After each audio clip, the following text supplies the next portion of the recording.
Mm-hmm. Warm greetings to you all, MAI friends from around the world. Good morning to those in the Americas. Good afternoon to those in Africa, Europe, and the Middle East. Good evening to those in Asia. And is it good dawn for those in Australia in the wee hours of the morning? Welcome and thank you for joining us live for today's MAI webinar, Applications and Ethics of AI Solutions for Christian Authors and Publishers. This is Ramon Rocha of MAI greeting you from Illinois, and I am with Anna SHIROCHENSKAYA, who now lives in Oviedo, Spain. We hope to see Micah join us shortly. We're discussing whether we should postpone this webinar without Micah, but we're glad to see Anna here with us. Anna is the publisher at Triad, and she now lives in Oviedo, Spain. We're glad to see 155 from 42 countries representing all 5 continents registered for today's webinar. We are recording this meeting, and the link to the recorded version will be sent to you shortly after the webinar. Technology has become part of our, computer technology has become part of our daily living for decades now. And our industry, the publishing industry, continues to be impacted by the rapid improvements and increasing capabilities of generative artificial intelligence at a fast clip. And out of curiosity, we will have a survey at this time. We'll ask you 2 simple questions. And the first question is, are you using AI in your writing or publishing work? Or have you at least tried it? So answer yes or no. Have you tried? Are you using AI? And if yes, which tools are you using or have tried using? Okay. Very interesting. It's a neck and neck, yes and no. So is it 50-50, almost 50-50? Yes. Oh. Okay.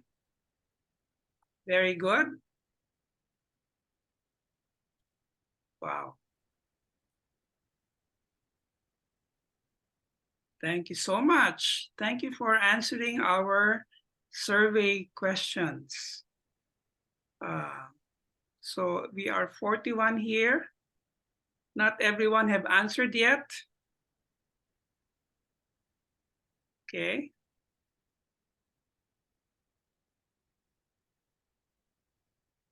Okay, thank you. Okay, I think we can end the polls now and see the results. So the winner is, the prize goes to... Okay. Share the results. Okay. Mm-hmm. Look, it's Yes. even 61-39. 1% said yes, and 39% said no. Okay. What are the AI tools that you're using? Some said Grammarly, ChatGPT. What else have you used? Midjourney. Midjourney. Okay. Mm-hmm. Very good. At least we have an indication of how far are you in the AI world, and have you tried it or are you using it?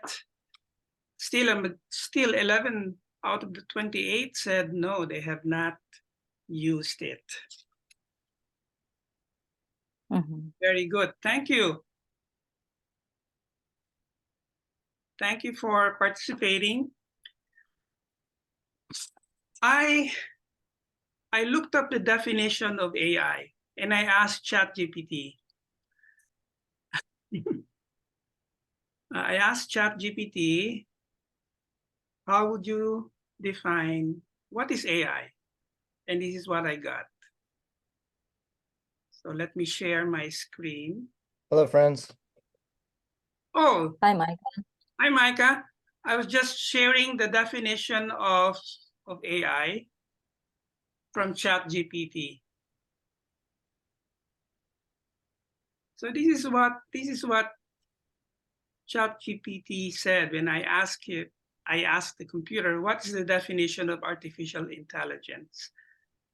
And ChatGPT said, artificial intelligence refers to the development of computer systems capable of performing tasks that typically require human intelligence. These tasks include learning, reasoning, problem solving, perception, understanding natural language, and even decision making.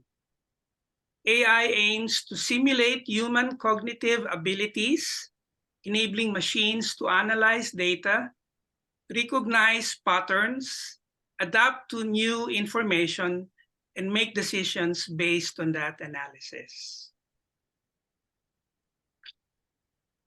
Okay.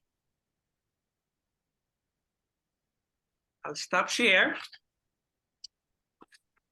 As Christian publishers and writers, I guess the basic question is, before we go to the main presentation, let me introduce Micah. Micah is the founder of Verified Human, a startup providing a secure platform for verifying the human authorship, creation, and composition of writers, visual artists, and musicians. Micah is also a writer, a marketing and AI consultant. And Anna is here with us. Anna is the publisher of Triad Publishing in Moscow, in Russia, but she now lives in Oviedo, Spain. So the basic question is generative AI, the use of it, pleasing to God? Should I feel guilty if I use it? How can I use AI with integrity? Micah, would you like to try to answer that basic question? Absolutely. So I apologize for being a couple of minutes late. I was having some troubles with my webcam between yesterday and today. It suddenly, as these things always are, stopped working. So I just want to say hello to everybody. I'm Micah Vorritzkel, and I am a believer and a writer, and I have started a company called Verified Human that is really concerned with this question of AI and ethics in the human experience. And so I understand that we have publishers and authors from all over the world on this webinar. And I want to say kudos to all of you for stepping up to your calling that the Lord has given you to communicate ideas. Sometimes they're ideas that center around the gospel message, and sometimes they're ideas that are adjacent to the gospel message, but good for human flourishing. And so whatever it is you're writing or publishing or pushing out there, I just want to say kudos to you. And we're really glad to know that you're there doing what God has called you to do. This generative AI explosion, I think 2023 will be known as the year when generative AI really took a vertical development leap. And for me, as a believer, I have been asking myself this question. In the beginning, it was, a general concern, like everyone else, about generative AI. What is it? What can it do? What will it do? Is this really going to end civilization as we know it, as Elon Musk and Steve Wozniak are claiming? As a believer, how am I to feel about this? Are there benefits to my calling? Am I supposed to be in the world but not of the world? Is this a cultural construct of human beings, or is this a move of God? What is this? And so for me, I think I was just trying to, like many of you, sort of work out from a very early stage, what is generative AI? Where does God fit into this big picture? As a believer and a communicator in a person of Christian faith, how do I respond to this development, this massive development in the world? And so if you have questions like that, I can tell you that you're not alone. And I can also tell you that if you're feeling worried about sort of being behind in the curve, just set your fears aside, because everybody is behind the curve every 24 hours. Every day that I wake up, I have about 10 articles that I look at that are curated for me, just so I can get an orientation for the day about what's happening in the world of generative AI. And every day there is something here in the United States that is massive and different. And let me give you a quick example of that. So Sam Altman is the founder and CEO of ChatGPT, around which much of this AI hype in 2023 has been focused. Well, he and his company are undergoing major turmoil right now because his board just ousted him this last week as the CEO, and it appears that the world is up in arms about it. And there were talks about major, massive company mergers and all this other stuff. I mean, this is big, important stuff for a lot of people to be watching. And if you had told me last week Sam Altman will be removed from OpenAI's leadership team, I would have laughed. I would have said it's impossible. And yet things change so quickly. I say all that, and I give you that example to just hopefully set your mind at ease that this is a rapidly changing subject. And this talk that Anna and I give, in some ways, has a very short shelf life, because some of the things that we say may be timeless and may last a little bit longer, but a lot of the tools, techniques, and things that we share are likely to change or be very different, even a few months from now. So anyway, so let's all just take a deep breath together and know that I believe, from my perspective, that God has this under control. So I wanted to say a quick pastoral word.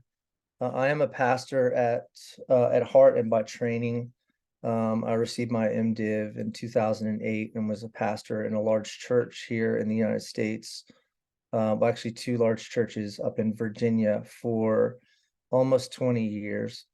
So there's a lot about this that, as a pastor, as a believer, as an amateur theologian, I bring a lot of questions to the table about generative AI and how it relates to Christians and God. And so part of what we wanted to do today is sort of set a framework, a theological framework and a pastoral framework for this work. One of the things that I noticed very early on was one of the videos that sort of went viral was a talk about generative AI given by two technologists named Tristan Harris and Asa Raskin. You don't need to remember those names. But these guys are AI ethicists, and they were talking at a TED Talk, which is a technology education and Creative Arts Forum here. They were speaking in front of thousands of people, and they said something that, as a Christian, just stopped me in my tracks. They said, AI technology has been developing in all of these individual silos in the world. These individual silos, as in, we had AI developing rapidly in robotics. We had AI rapidly developing in medicine. We had AI rapidly developing in language and speech translation or speech acquisition. We had AI developing in manufacturing. We had AI developing in genetic sciences. So we had all of these individual silos of AI developing simultaneously, but largely independent from one another. In other words, they were not sharing their developments. They said this year in 2023, actually it started in 2021 and started picking up steam in 2022. And by the time we realized what was happening, it was 2023. They created something called large language models, LLMs.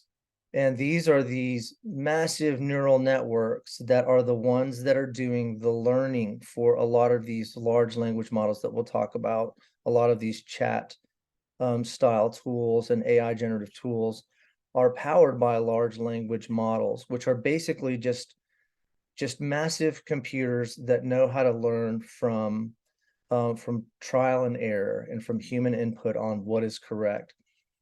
And these large language models were based in spoken language. So in a sense, they were programmed to understand human speech. And the biggest ones were programmed in the English language first. Now there are large language models in 1,400 languages. But the English language models, as soon as they became sort of available for all of these silos came together and started inputting their data into this one language set. And as soon as they were able to share information, the curve of AI development was kind of going like this, and it just went boom, straight up. And Asa Raskin and Tristan Harris said it was because everybody started speaking the same language again. And I gasped. I sat in my chair and I went, oh my goodness. This sounds like the Tower of Babel, except in reverse. You remember the story from scripture about the Tower of Babel, where humans had developed this new technology called the brick. So no more stacking odd-shaped rocks on top of each other. That doesn't stack very high. But if we can make all of our rocks a uniform size and shape, they will stack very well, and we can build really high. So they had learned how to create a building technology that would allow them to build taller and more expansive spaces. And as the story goes, humankind was all speaking one language, and they got together and said, let's build a tower to the heavens. And God was concerned. There's a lot of speculation about why God was concerned. I, as an amateur theologian, do not believe that God was afraid that humans were going to shake the gates of heaven with a skyscraper. I think it had more to do with God looking at the human intention to be their own God. And so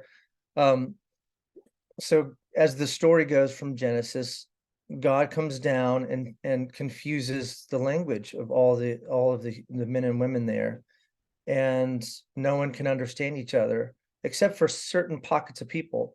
So you can imagine this mass hysteria around the Tower of Babel. All construction stops. No one can understand. Oh, I was just talking to this guy 5 minutes ago. Now there's just gobbledygook coming out of his mouth. I can't understand him. And, oh, but I hear someone over there who's speaking the language that I understand now. So I'm going to go lock arms with him. And you had all these people then separating into groups of people they could understand. And then they just go off and move off together, fulfilling the command that God gave them in the original command, which was go out into the world and flourish, spread out everybody. And it's always been the human tendency to flock together in cities, and lots of bad things happen when that happens. I have a whole other thing to say about that, but the idea is that God had confused their languages, and Asa Raskin and Tristan Harris are here saying AI technology has become a global technological revolution because we're all speaking the same language now. And I said, you know what? I think we're living in an anti-Babel moment, a moment when what was happening at Babel is going in reverse now. For some people, that might cause alarm, but for me, it doesn't, because none of this is surprising to God. God is a God of language. God has always used language in his economy. God used language to create the universe. Creation was a speech event. God could have snapped his fingers or done something different, but he didn't. He spoke. He said, "Let there be light." And then he spoke each piece of his creation into existence using words. And so God is a God ultimately of language. And God uses language in human history to achieve his own purposes in the world. And that's what was happening at Babel. And I have to believe, as a faithful believer and an optimist and someone who believes that God is in control, that God is not surprised by this development in AI technology. I'm not saying that God is behind it, but I'm saying God certainly isn't surprised by it. And as a God whose economy has to do with language, linguistics, words, communication of thoughts through words, speech, I have to say that God is in it in some way. And that gives me great peace. It gives me great peace. You'll also remember in scripture, not only Babel, but the fact that the greatest revelation of God to himself to human beings was and is now through his word. Think about that. We call it the word of God. It's a collection of lines and circles on a parchment or a piece of paper that give us stories and poems and insights about God and about Jesus and about the Spirit and how God is at work and how God has historically dealt with humans, and the poetry of God and the poetry and the writings of God's people and letters from great missionaries to churches, and we have this great wealth of information called the Word of God that informs how we go about our Christian faith. And thirdly, I think it's important to remember that Jesus is called the Logos, which means the Word. And we're talking a lot about language, words, general artificial intelligence, large language models. And I remember that Jesus is the Logos, and that God was still using languages even at the Pentecost, where people were speaking in languages that they didn't learn, and other people were understanding these languages, and a miracle was taking place through linguistics. So I say all of this as it's meant to be pastoral, because for me, it's been a little bit of a journey this year to say, Lord, are you in this? Do we need to be afraid of this? Is this a cultural construct that we need to resist or to stay away from? And I think not.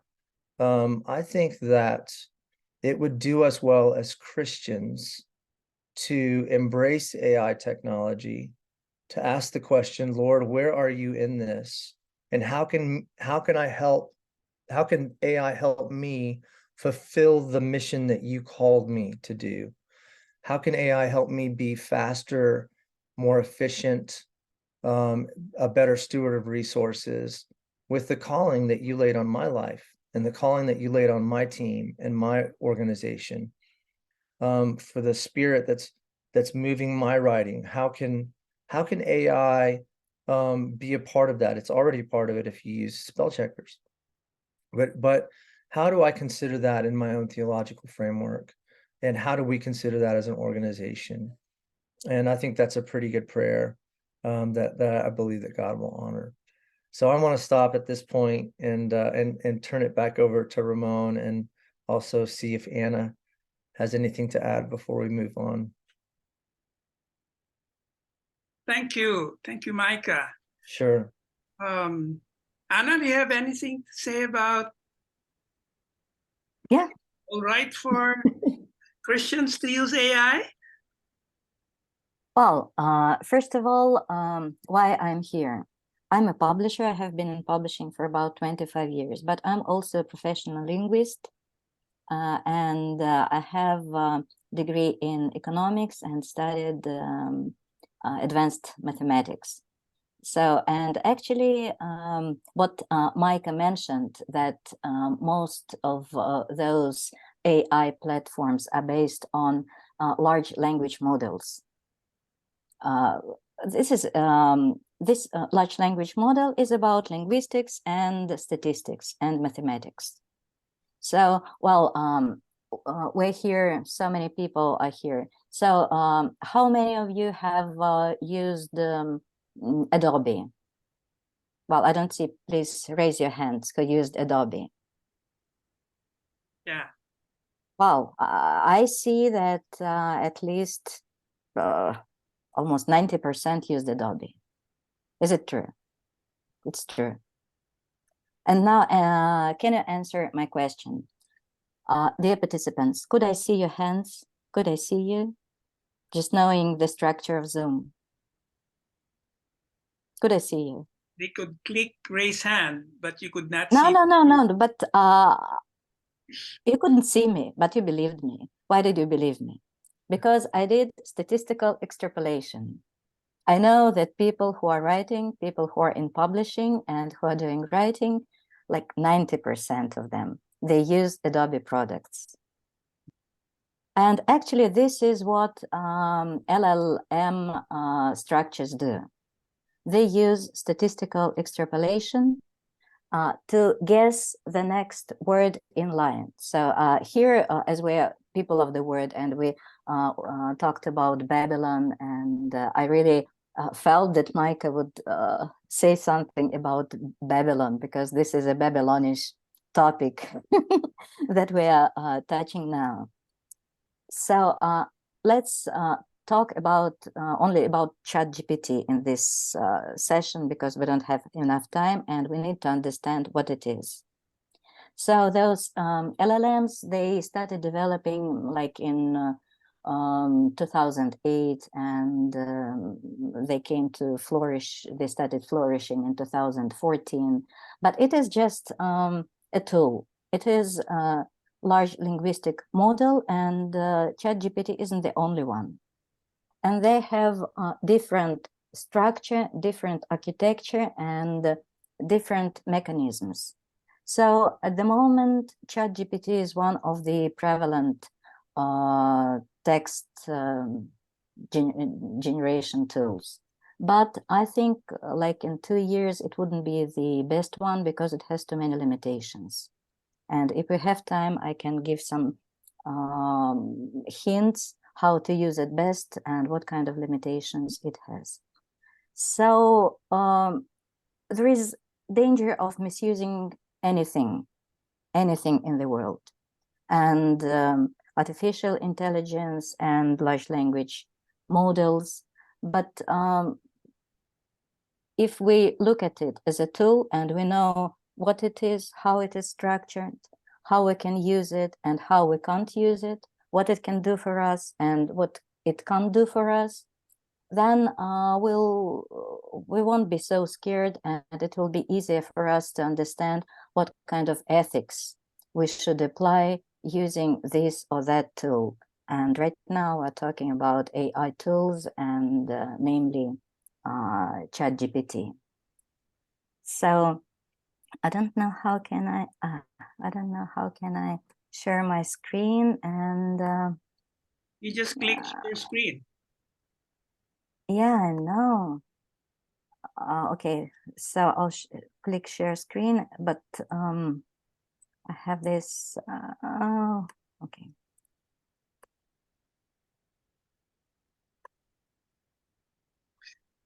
I'll try to do this. Yeah, we're seeing it. Okay, but okay. Okay, do you see my screen? Great. Yes. And so as we are all Christian content creators, so we need really to understand what we are doing and for what purpose we are using this or that tool. And let's look at artificial intelligence and, for example, at ChatGPT as a tool. I was just passing through Finland, and so I have publishing house in Russia, but I have Spanish husband, so I live in Spain in the place called Asturias, which is called natural paradise. So I live in paradise, probably the only one of you. And I was traveling, and I had to go through Finland. And I don't know how many of you know those books by famous Finnish author. They have been translated into English and many other languages. Those are children's tales about Moomins, really strange characters, but those stories for kids are full of philosophy. And one of the characters of those books shared this famous phrase: the main thing in life is to know your own mind. And so when we're approaching artificial intelligence and ChatGPT, so we need to know our own mind. What do we need from artificial intelligence? So what is ChatGPT? As Micah said, it's a large linguistic model. It's a kind of foundational model, and this one is applied specifically to text and text-like things, so programming. It's great for text and programming. It was trained on text. So ChatGPT was trained using images as well, but the one that we're all using for free, it was trained only for text and text-like things. So this is why it will be having a set of limitations. And we need to know them not to spoil our writing, because ChatGPT can easily spoil our writing. And as it is one of those neural networks, to explain it better, it learns as a child. So a child, he doesn't know the language, but it listens to his parents, and the child deduces patterns and knows grammar, everything from the patterns. So ChatGPT knows patterns, all kinds of patterns, really well. And if you want something creative, it doesn't have any imagination. But if you have a piece of text, a story that you need to fit into a certain pattern, for example, you have a story and you need to adapt it to make a video script for this story. This is a pattern, fixed pattern. So then ChatGPT can do it for you. So it learns from patterns, and it was trained on books, articles, conversations. And actually what I did in the beginning, I asked you about Adobe products, if you're using them. So I kind of predicted your answer based on statistics. So this is exactly what ChatGPT is doing. So it's not some kind of magic. It's great what's doing, but it's not magic at all. So probably some of you who studied different languages, you still remember that there are things like frequency dictionary. There are frequency dictionaries of any language. And in this frequency dictionary, you can see the frequency, with what frequency this or that word is used in this language. So I kind of explaining it really in a simple way.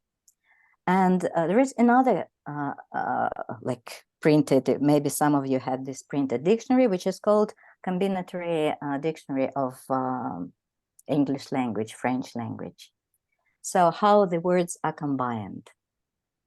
And this is how ChatGPT, well, it's more complicated, but basically this is how it acts.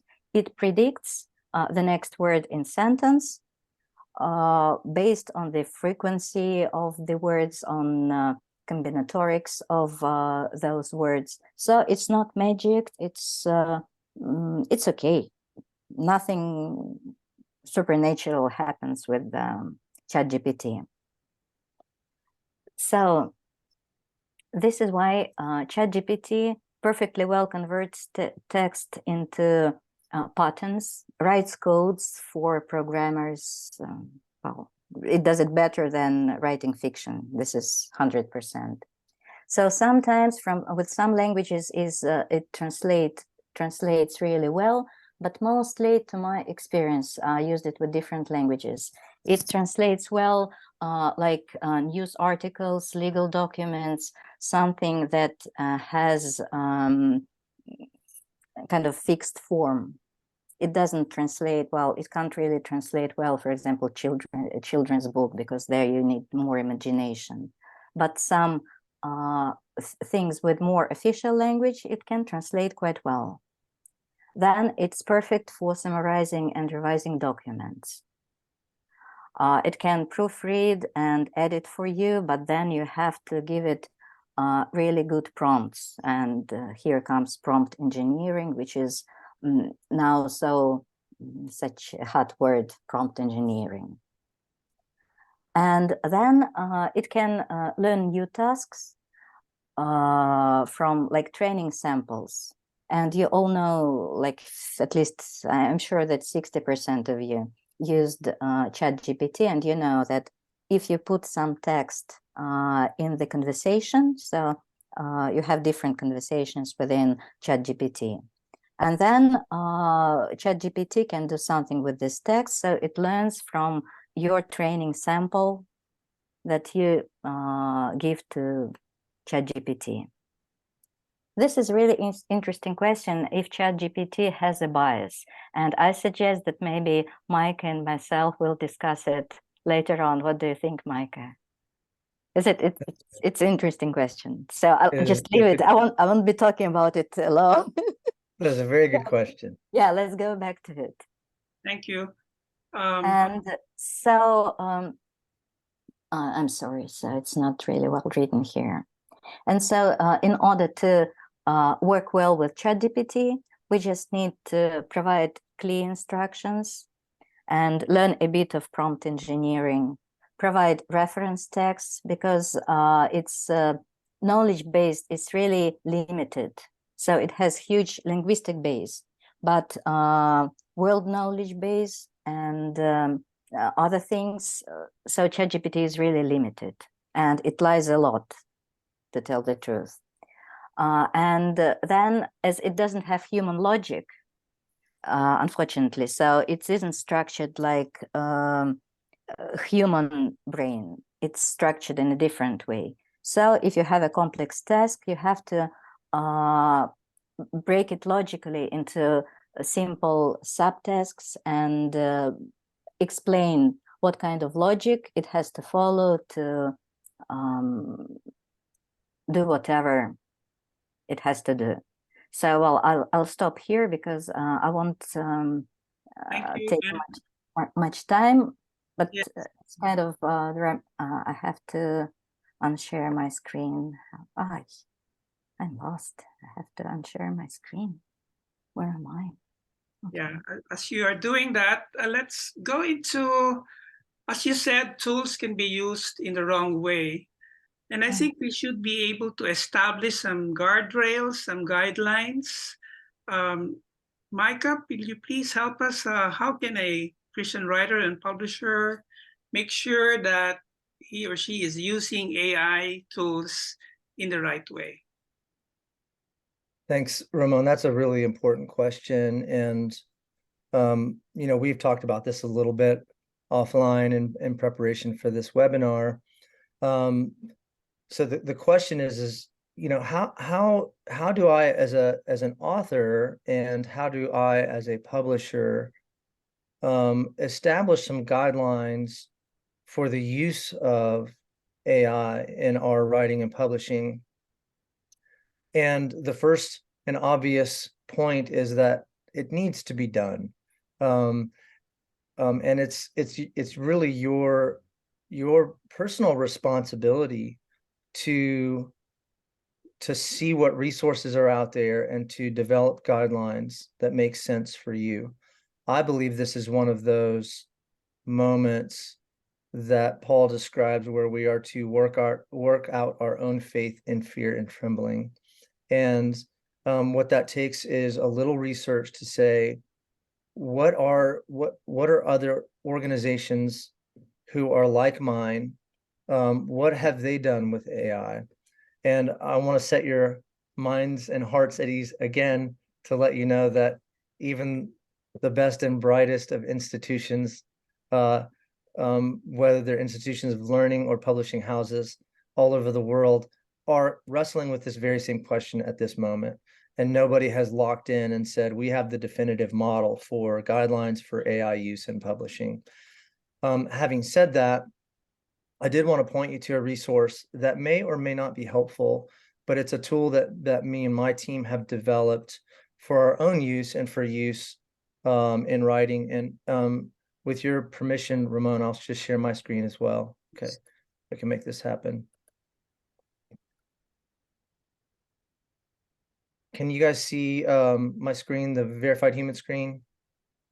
Yes, I can see it. Okay, so this is the website that me and a development team of about 50 individuals from all over the world have put together. And the idea behind verified human is that we would create a standard for writers. I mean, we've created standards for writers, for visual artists, and for, as you can see, for writers, visual artists, musicians, voice actors, education organizations, and then we have an advocate category. But what we wanted to do was create a space where a writer could come to a standard and say, almost like fair trade is for coffee, if you're familiar with fair trade. There's a label on coffee, and if you buy fair trade coffee, it's a little bit more expensive than normal coffee here in the US. But if you buy coffee with that fair trade label, you know that fair trade as an organization has audited the supply chain from the grower all the way to you, the consumer, and that there are ethical practices that are being upheld all along the supply chain.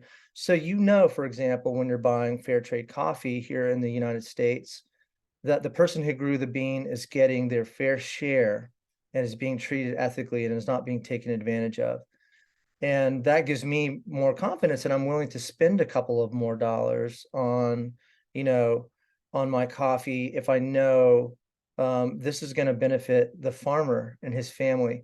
So we had this idea that we wondered, in the breakdown of technology and legislation, to sort of speak to this problem of differentiating between what a human writes and what AI writes. How do you distinguish between the two? Can you tell the difference? We've realized that it is going to be harder and harder to tell the difference, and that what we'll be left with at the end of the day is this notion of trust, that humans have to trust each other, and that we have to take each other at our word as much as humanly possible. So we created these standards that writers could come to and say, these are my own words. I wrote this for you, my audience, and I'm asking you to trust me. And I'm putting this verified human label on my work to show you, the world, that I am the author of this, and that I might have used AI to assist my writing in some ways, but I didn't use AI to generate my writing. I tell you all this just to give you context for what I'm going to show you, which is something that I believe might be a model for something that you might develop for yourself or your own organization. So when writers, when a writer comes here and they want to see a standard, this is the standard that they sign, and it basically says, I represent my written work to be my or my team's intellectual property, essentially authored, and we have a definition here of essentially authored, selecting or arranging the essential component of writing words into meaningful order to create written work. See essential authorship definitions, and I'll show you those definitions in just a second. But the idea is that they come to this standard and they read it and say, okay, what this standard is basically saying is, I essentially wrote this, and I'm willing to tell my audience that I essentially wrote this. And then they can come down here and they can sign the standard and say, okay, I agree with this standard, and I'm going to become a verified human writer. And then they'll be given license to use that label, for example, on their work. So if they're publishing a book or a paper, or they want to use it on their website, they can do that. This is not the part that is the most interesting. The part that is most interesting for this discussion is the definitions page that go with each standard. So we have created a pro forma of definitions that accompanies each one of the standards. And this is really where the large part of our work went. And this is the most unexciting part of this whole venture for us, because this is the part that almost no one reads, but yet this is the part that is foundational and fundamental to each of the standards and to the ethic that we're trying to uphold. And so what you have here is that a document that provides clarity on the terms in the standard in their meetings, helping writers to understand the motivation behind the standard. And we have a foreword. We have a section of definitions about what do the words mean in this guiding document. What does generative AI mean? What does human mean? What does writing mean? What does written work mean? We have some other definitions. As you can see, we've done some extensive research in trying to put this together to be sure that we were on track, not only with the standard, but with these guidelines.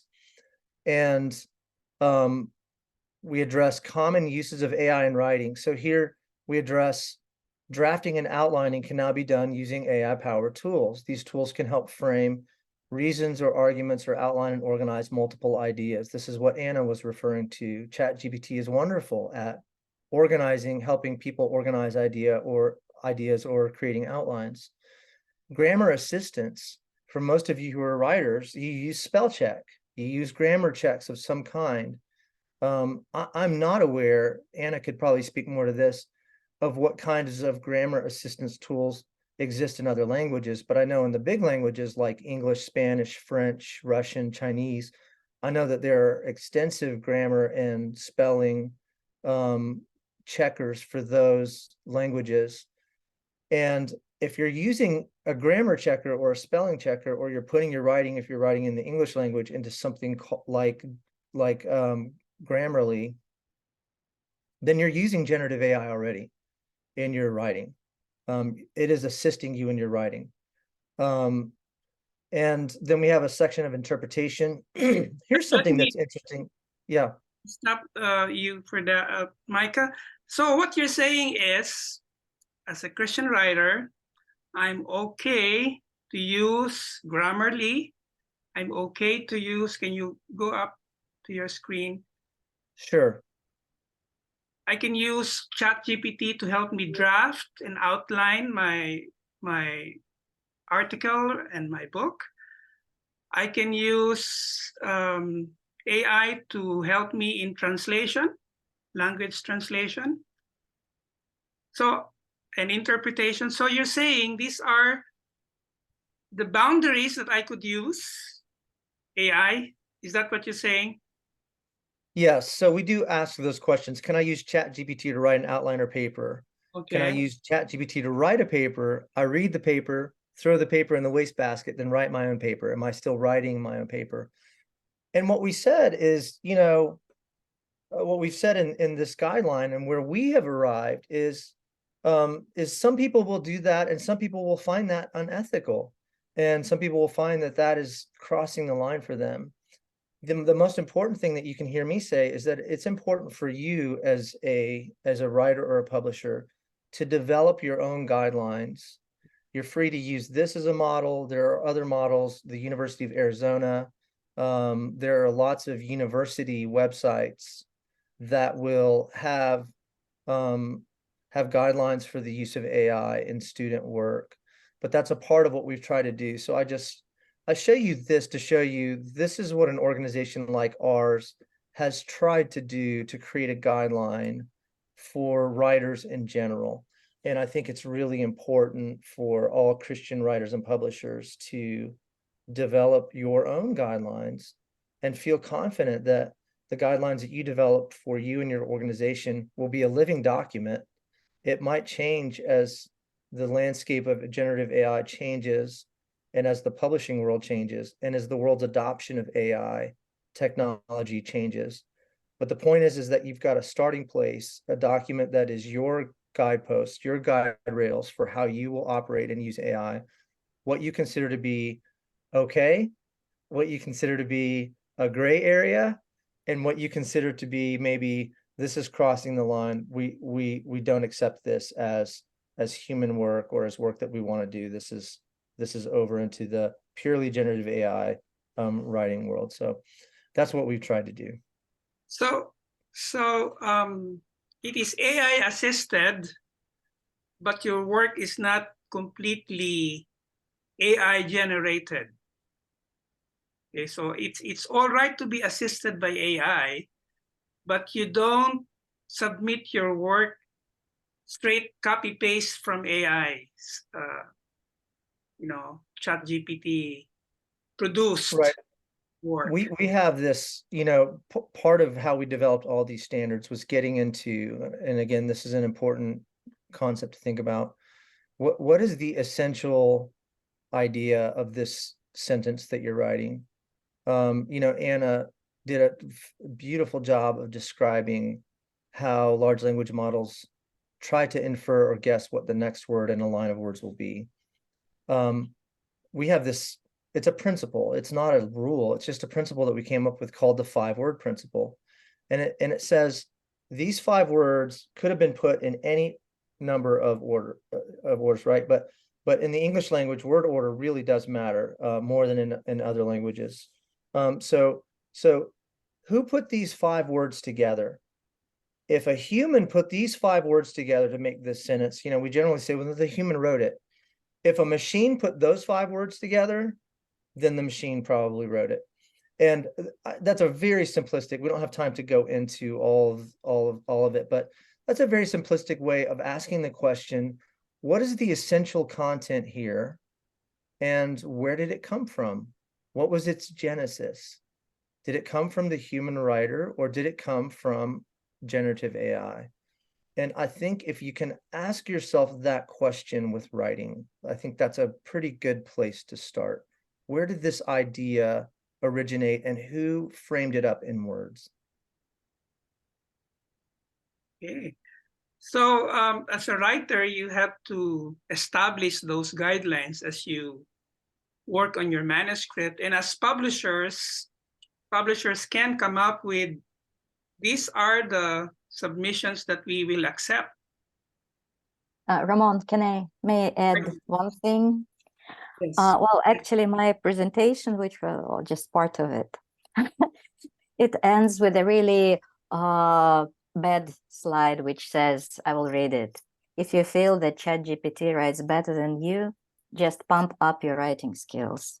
Because if all of you know Philip Yancey, and after he became famous, he did a few university writing courses, even Philip Yancey. And I didn't explain everything about how ChatGPT, for example, functions, but you can't get really good quality text. GPT wouldn't write you a human quality text. Never, never, never. And this is one reason why we shouldn't try to write something with ChatGPT. It has really poor attribution skills. And for example, ChatGPT has at least 40% of hallucination rate, which means that it invents things. And if you want some kind of facts, well, you have to check and recheck all the facts. And ChatGPT doesn't give you attribution. The new Bing model will be done. It is being done in a different way, so it will be having better attribution skills. But then trying to write something with ChatGPT, you will also put yourself in a really difficult, you might put yourself in a really difficult situation. So it's a kind of a much longer conversation about those technical things and artificial intelligence text generators. But even because of this technical thing, I wouldn't advise you to try to write something using ChatGPT. You can get yourself in trouble. And we're all humans. We have huge creative capabilities that Lord gave us. And so we can learn. If we are writers deep inside, we can learn and we can write much, much better than ChatGPT, which is a statistical model. So it will be giving you statistically correct text, which wouldn't be having like we were saying, the reason, the thing that is specific, that is yours, only yours. What about idea generation? You just use it doesn't have imagination. Well, just play a bit with ChatGPT. It doesn't have imagination. Do you know? It's really interesting. It's a long talk, but how it is structured. It isn't structured like human brain. So this is why I think ChatGPT will go in a few years, and other LLMs will come. So it can get ideas that are around somewhere, that it read in some article, in some book, in some conversation, but no unique original idea can come from ChatGPT. It's a great tool. I'm using it a lot, but not for idea generation. Okay. Well, I don't know. Maybe other people have different views, but just talking about my experience and my investigation. Sam from Ghana is asking, as a publisher assessing a manuscript, how do I tell if a manuscript has been generated by the use of AI or not? Micah, is there a way to detect? There are ways, but it's very difficult, and it's getting harder now to use AI to detect. And Ramon, I'm sorry, is this webinar going on for a little bit longer? I was just wondering about. Yeah, I think it's all right to go over time if. Okay. Yeah. So one of the tools that you can use, oh, I'm sorry, my webcam went off. Hold on one second. I was telling you I was having trouble with it earlier. Can you guys still hear me? Yeah, we can hear you. Okay. Well, at least you can hear me. Well, one of the things that you can do is to simply ask the author first, did you use generative AI to do this? And then you're giving them the opportunity to tell you the truth or not, right? And then you as a person, as we all do every day, as we're speaking with people, have to assess whether or not you believe them, that they're telling the truth or not, or they're telling part of the truth or not. So but there's a website called originality.ai, and originality.ai is a pretty good tool. I don't believe it's free, but I think you can try it for free. But if you put manuscripts into, whether they're stage plays, essays, they can be prosaic pieces. It doesn't do as well with poetry, obviously. But if you put any body of text into originality.ai, it will do a pretty good job of giving you an indication whether or not it can tell that this was AI generated. It's looking for common buzzwords that large language model chatbots often output. It's looking for word order and structure that is commonly used in the outputs of these chatbots. But it's not 100%. In fact, when originality.ai first released their algorithm, it was too strong, and you had human writers putting in copy that they wrote, and it was telling the writer, AI wrote this, and they're like, no, it didn't. I wrote this. AI didn't write any of this. I wrote 100% of this, and it's telling me that that an AI wrote it, but I know that that's not true. So they had to dial their algorithm back because it was actually too aggressive. And so now, it is kind of like letting more through. So there are cases where I have put in text that I know it has both human writing and AI writing in it, and it does an okay job of picking out the AI text. But if I do some little things like tweaking word order, or the English language is full of adjectives, so if I swap out some common adjectives with some less common but perfectly accurate adjectives, I can get past it pretty quickly. And so it's a tool. All that to say that no piece of technology is going to 100% be able to tell you whether or not a human has written this work or they've used AI in some way. And I'll just say one more very quick thing. In fact, when we were putting out this study, we're assessing 1,000 writing samples from 11th and 12th grade students from all over the world in an academic study that we started called the Authentication of Human Authorship in Student Writing.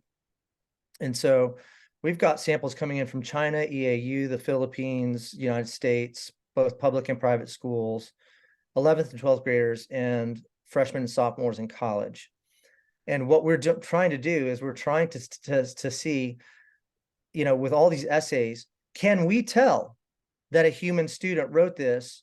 And can we tell when they used, if they used, generative AI to assist them or to completely write the essay for them? And I can tell you, as a guy who's sitting with 1,000 writing samples right now, going through them, it's really difficult. It is really, really difficult.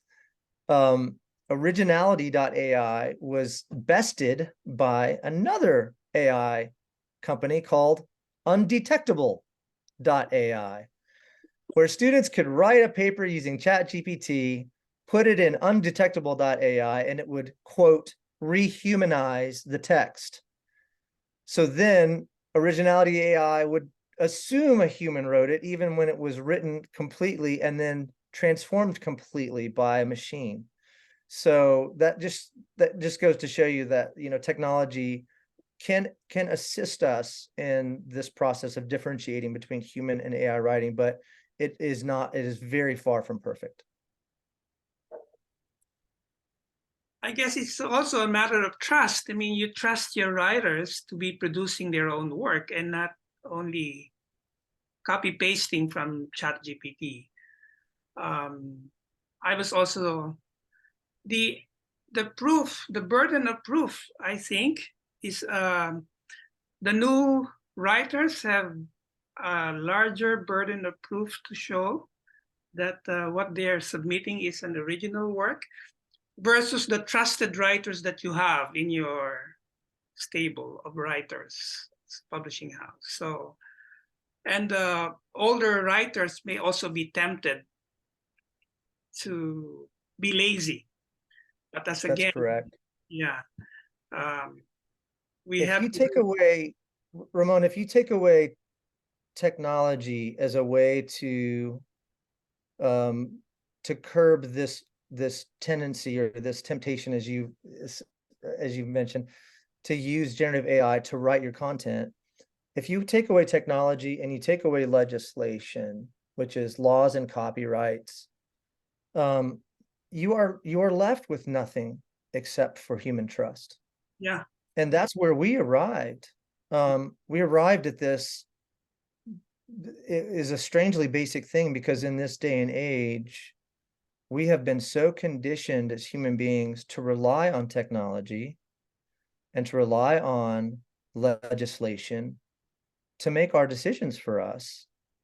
And now we're having to go back to the old-fashioned way of doing things, which is, do I trust this person? And can I trust that what they're writing, they actually wrote because they're saying that they did? That is going way back in time. And for the Christian writer, it's between you and God. I mean, as a follower of Christ, you are to uphold integrity. Absolutely. Yeah. Yeah, there's a lot of conscience in there. That's right. So John is asking, ChatGPT might not write well at the moment, but isn't it improving all the time? Maybe in a few years, maybe even better than we do.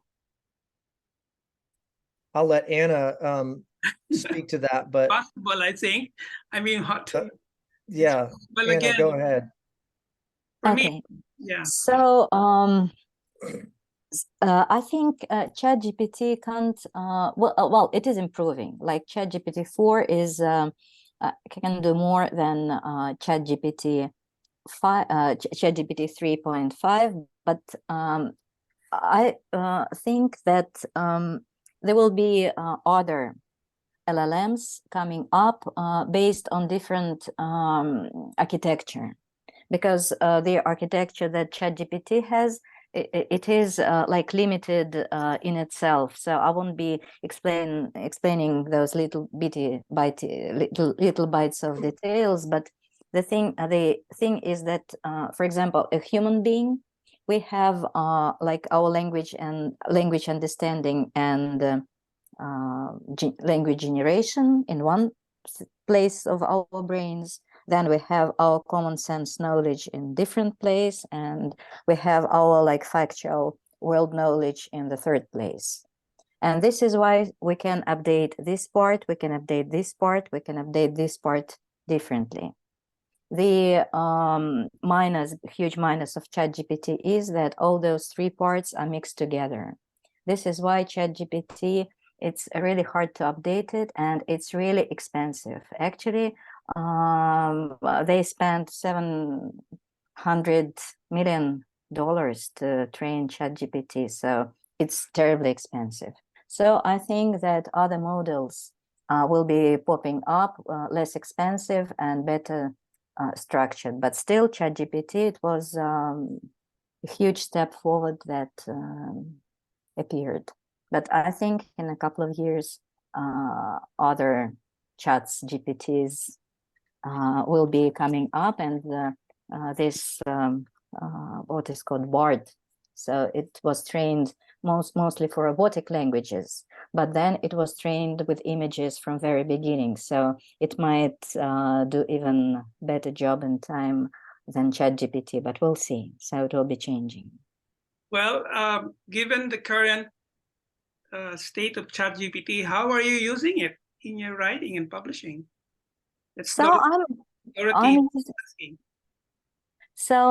I'm using it just for the things that it does well.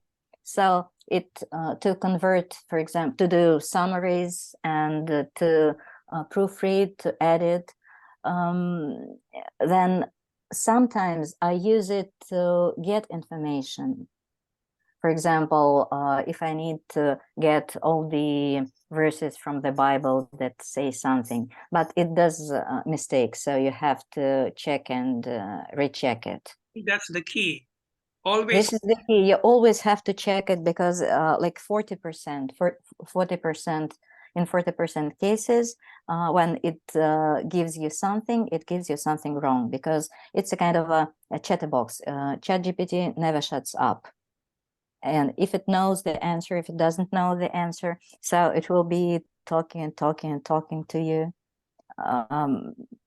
So, and it's really, it can do more, but it's really important to learn how to do this prompt engineering with every AI platform and with ChatGPT as well, just to get results really fast and tailored to your problem or to a task.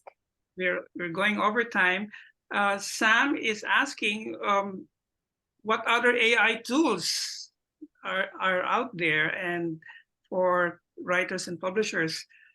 We will send you a one-page list of AI tools that you can consider.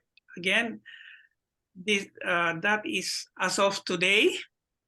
And as we have explained and as we have emphasized, it's changing very fast every day. So what is available as of today, and this is not a complete list of AI tools, tools for marketing, for how to generate social media campaigns, how to create book summaries and everything. So we will send you that list of AI tools for you to consider. Not only ChatGPT, there's a lot more. And there is a question about copy editing. So Vivian asks, can AI do copy editing following a certain style like Chicago? If so, what tool? So you can try ChatGPT, because if the style sheet that you're using is downloaded into ChatGPT. You just can give it a name and ask ChatGPT to edit the piece of text according to this style list that you have, or you can download this style list yourself. Okay. I agree with that. Pusanam said it's an excellent session, very useful. I think that focusing mainly on local idea generation and development will help us produce a lot of things that are not yet popular within the scope of AI, operational coverage. This will help us produce original content. Yeah, like Pusinam said once, think locally, publish globally, or Yeah. write globally, if I remember it correctly. Exactly. So, as AI tools are powerful, we have to set guidelines how to use it with clear conscience, and that it is transparent, and we are not cheating, and we are honoring God in our work, in our writing and publishing, and yeah, just pleasing Him in our ministry of writing and publishing. And so ChatGPT isn't a reason to stop investing into our development as writers. So we have to remember this. So as Micah said, it is very important for you to set the standards. What are the guidelines that you will follow? In fact, you can also use, maybe list down, these are the tools that I can comfortably use in my writing and publishing ministry. At least you are clear about things. At least you have a set of guidelines for you as you move forward with AI. Let me ask Micah and Anna your parting words of encouragement to our audience.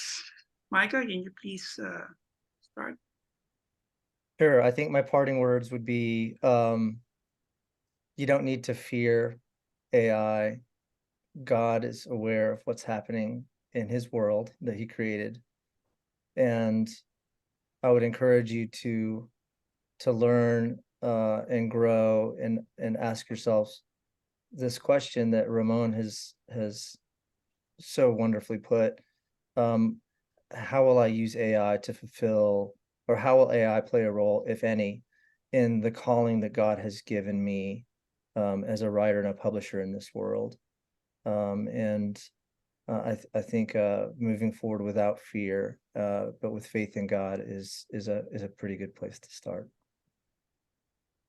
Thank you, Anna. And I would say that AI is major in the main part. AI is based on statistical probabilities, but we should remember that each of us, we're unique, and God created us unique beings, and He loves us. And each of us, we have a unique life experience. So each of us has at least one unique book deep inside. And we can have all kinds of extra helps, but still we are all capable of writing this unique message that God gives us, even without help of ChatGPT. But if it can help in some way, it's okay. But we can, we're humans, and we can do more than even ChatGPT. Thank you so much. Thank you, Micah. Thank you, Anna. Thank you, everyone, for staying with us. Thank you for your interactions and your chat and questions in the Q&A. We appreciate your participation. I will send you the link to the recording, as also a list of AI tools that you can consider. With the link, you can use in marketing, in your writing, in your editing, in your video creation.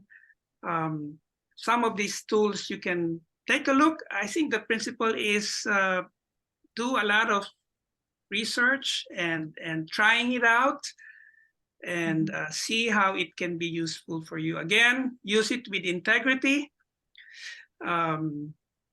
There's nothing like your original thought and message coming out of your manuscripts and of your books.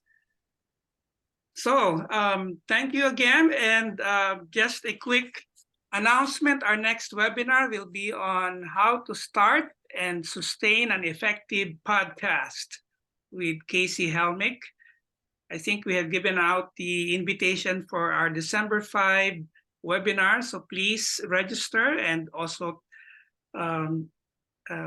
forward the invitation to your friends and colleagues who might benefit from the topic of how to start and sustain an effective podcast. In the past webinar, we've asked for prayer for Lit Africa. We would say it was a successful conference. Praise the Lord for Lit Africa 2023. It happened in Botswana, November 5 to 8. And now the next MAI regional conference will be in Bangkok, Thailand. It's called Lit Asia, Words of Hope, Publishing for Troubled Times, April 7 to 11, 2024. Registration is ongoing in our website. And the big one, the big publishing conference, the big global publishing conference is coming in November. That's on November 3 to 8, 2024, Lit World 2024. The theme is Publishing for Lasting Impact. Registration will open on December 1st. So we hope to see many of you come to Lit World and also to Lit Asia for those of you who are in Asia. Thank you so much for joining us today, and God bless you and help you and guide you in your writing and publishing ministry. God bless. Thanks. Thank you. Thanks, Ramon. Thanks, Anna. Goodbye for now. Bye, friends. Thank you. Goodbye.